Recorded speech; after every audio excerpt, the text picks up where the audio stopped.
भक्तजनों, माताओं, बहनों, सादा जय श्री कृष्ण। हमारे YouTube चैनल में आप सभी का बहुत बहुत स्वागत है। मैं हूं आपके साथ आचार्य धर्मेंद्र शास्त्री। सबसे पहले आपको और आपके पूरे परिवार को पशुपति व्रत की बहुत बहुत शुभकामनाएं और बधाइयाँ। भगवान भोलेनाथ तथा माता पार्वती जी का भरपूर आशीर्वाद आप सभी के जीवन पर निरंतर बना रहे। आप सभी सुखी रहें, स्वस्थ रहें, व्यस्त रहें और मस्त रहें। आज हम आपको पशुपति व्रत का संपूर्ण विधान बताने जा रहे हैं। व्रत आपको किस प्रकार करना चाहिए, किस विधि से करना चाहिए तथा इस व्रत का उद्यापन आपको कैसे करना चाहिए। हमारे धर्म ग्रंथों और पुराणों में पशुपति व्रत बताया गया है।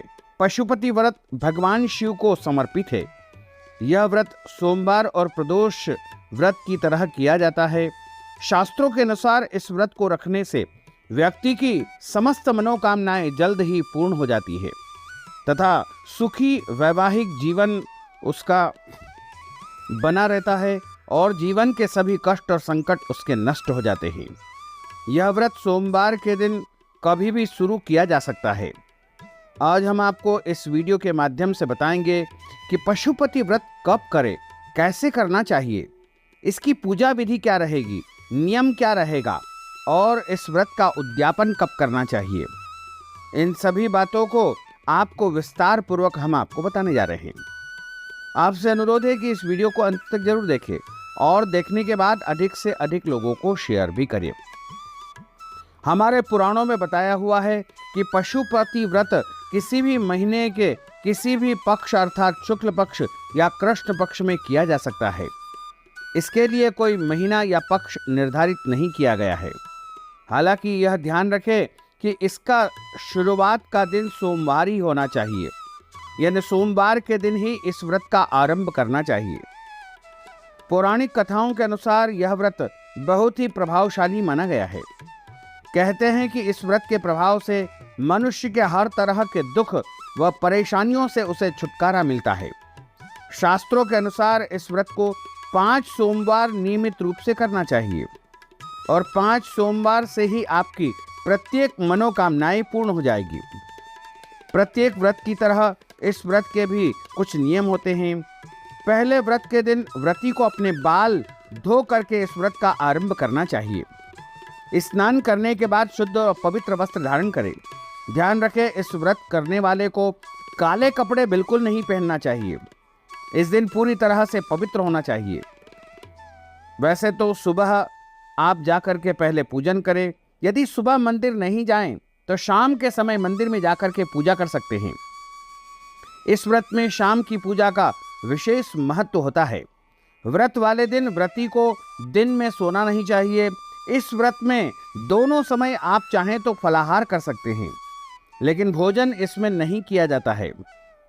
और भगवान शिव को चढ़ाने वाले बिलपत्र कटे फटे न हो, कोमल बिलपत्र हो, साफ सुथरे और धुले हुए बिलपत्र होना चाहिए। अगर 5 सोमवार व्रत के बाद आप फिर से इस व्रत का आरंभ करना चाहते हैं तो 1 सोमवार छोड़ करके फिर से इस व्रत को आरंभ कर सकते हैं। पशुपति व्रत की जो विधि है उसके अनुसार सोमवार के दिन सुबह जल्दी उठ करके स्नान करें और स्नान के बाद 5 सोमवार व्रत का पशुपति व्रत का संकल्प धारण करें। अब अपनी पूजा की थाली तैयार करें। पूजा की थाली में रोली, चंदन, अक्षत, अबीर, गुलाल, हल्दी, मेहंदी, सिंदूर, कपूर, कलावा, जनेऊ जोड़ा, बेलपत्र, इत्र की शीशी, भांग इत्यादि जो भी वस्तु आपके पास उपलब्ध हो वो सामग्री एकत्रित करें। जल का लोटा एक तैयार कर लेवे। पंचामृत भी आप अपने साथ रखें और कच्चा दूध, गंगा जल इत्यादि वस्तु भी अपने साथ रखें। सभी पूजन सामग्री, बिलपत्र इत्यादि लेकर के मीठे का भोग भोलेनाथ को अर्पित किया जाता है। इस व्रत की पूजा प्रदोष काल में बहुत लाभकारी मानी जाती है। वैसे तो सुबह के समय भगवान का पूजन अर्चन करें और भगवान को जल से स्नान कराएं। स्नान कराने के बाद उनको कच्चे दूध से स्नान कराएं, फिर शुद्ध जल से स्नान कराएं, दही से स्नान कराएं और उसके बाद शुद्ध घी से स्नान कराएं तथा उसके बाद फिर से शुद्ध जल से स्नान करवाएं और शहद से स्नान कराएं। और शहद से स्नान कराने के बाद शुद्ध जल से स्नान करा करके शक्कर से स्नान कराएं। पंचामृत से स्नान कराएं, शुद्ध जल से स्नान कराएं। उसके बाद वस्त्र, यज्ञोपवीत, जनेऊ, जोड़ा इत्यादि चढ़ाएं। चंदन का तिलक लगाएं, बिल पत्र चढ़ाएं, अक्षत चढ़ाएं, धूप दीप नैवेद्य भगवान को अर्पण करें। मीठे का भोग प्रभु को अर्पण करें। और शाम के समय प्रदोष काल में फिर से पूजन भगवान का किया जाता है। शाम के समय पूजा की थाली में 6 शुद्ध घी के दीपक तैयार करें। साथ में कुछ मीठी वस्तु बना करके शिव मंदिर जाएं। मंदिर में जाकर मीठे के 3 हिस्से कर लेवे, 2 हिस्से मंदिर में रख देवे और 1 भाग घर पर ले आए। जो दिए लेकर गए हैं उनमें से 5 दीपक भगवान शंकर के सामने प्रज्वलित कर दे और अपनी मनोकामना कह करके 1 दिया थाली में बिना जले ही घर में लेकर आए। अब घर आकर उस दिए को मुख्य द्वार से प्रवेश करते हुए द्वार के दाहिनी ओर यानी सीधे हाथ की ओर जला करके रख देना चाहिए। अब घर लाए हुए मीठे भोग को प्रसाद के रूप में स्वयं ग्रहण करें। ध्यान रखें कि इस दिन आपको नमक का सेवन बिल्कुल नहीं करना है। इस तरह 5 सोमवार का व्रत आपको रखना चाहिए और जब आपके 5 सोमवार का व्रत पूर्ण हो जाए तो आपको इस व्रत का उद्यापन करना है।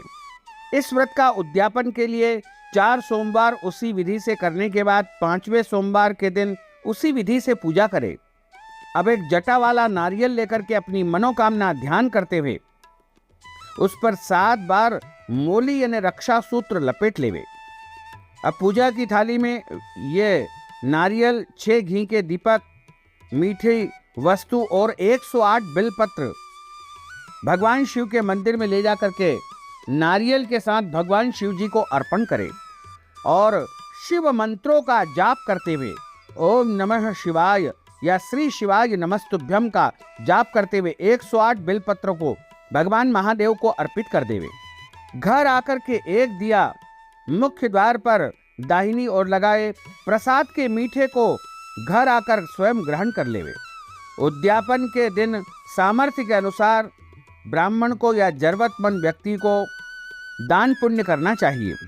अन्नदान, वस्त्रदान या जो भी आपके पास व्यवस्था हो उसके अनुसार दान पुण्य करें और भगवान भोलेनाथ से प्रार्थना करें कि हे प्रभु, हे भोले बाबा, हे भोले भंडारी, हमने पूरे विधि विधान से पशुपति का व्रत धारण किया था।